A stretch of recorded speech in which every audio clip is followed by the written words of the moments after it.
Investments. It's happening in one mountain community development. Unfortunately, some buyers may not find out until it's too late. Their property auctioned to the highest bidder. News 13's Jennifer Emmert has one upstate man's story and how to avoid the same property pitfalls. In North Carolina, unless you have one of a couple of types of deeds, you don't have any claim to a property. Here's why that matters. The long drive. No, we're getting close. Up a mountainside near Lake Lure. That's my property marker right there. Brings a smile to Paul Bailey's face. It's about as loud as it gets. These two lots in Riverbend at Lake Lure bought in 2016 with his mother in mind. She didn't have a whole lot, but we found out she had cancer, and 6 months later she was gone.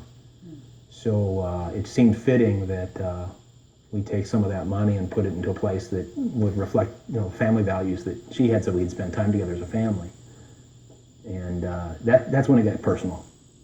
A year ago, Rutherford County sent 326 properties in Riverbend's 5 subdivisions, including Paul's lots, to an Asheville law firm for foreclosure. The issues with delinquent taxes, we take those very seriously. With $232,000 in taxes, 7 years overdue, Revenue Director Sherry Lavender tried to get deed holder Vista, North Carolina to pay up. We're required by law to contact all owners, so it can be quite a lengthy process. Paul says he never heard from the Revenue Department. Paperwork shows taxes had been part of his payments to Vista, North Carolina, but the property wasn't in his name. In a sense, I was a ghost. That took us to the registrar's office, where some type of paperwork noting the sale should have been filed. It wasn't, meaning Paul's lots Would be sold, in fact, on the steps of the courthouse for the highest bid.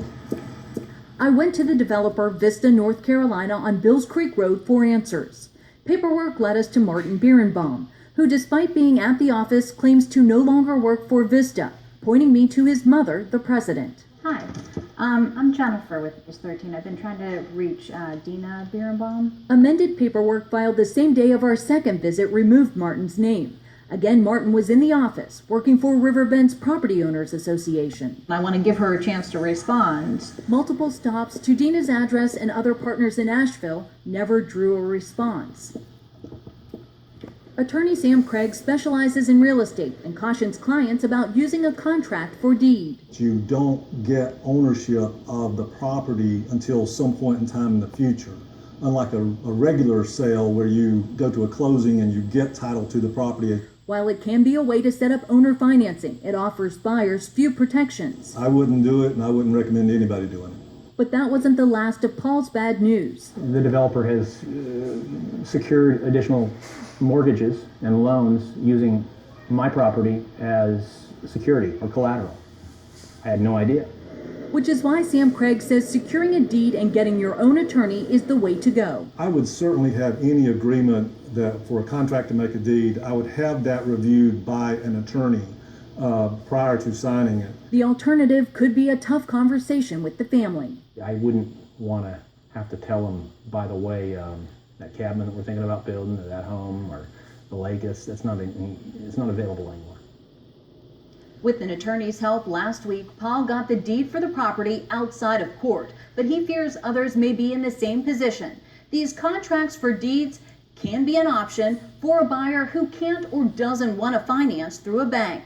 Multiple attorneys and Register of Deeds told me in these deals there should be paperwork filed to back up the purchase. Rutherford County is still working towards a settlement. It's a story we'll continue to follow. Email us at iteam@wlos.com. And with an attorney's help last week, Paul Bailey got the deed for the property outside of court. Rutherford County still working toward a settlement on the back taxes. It's a story we'll continue to follow.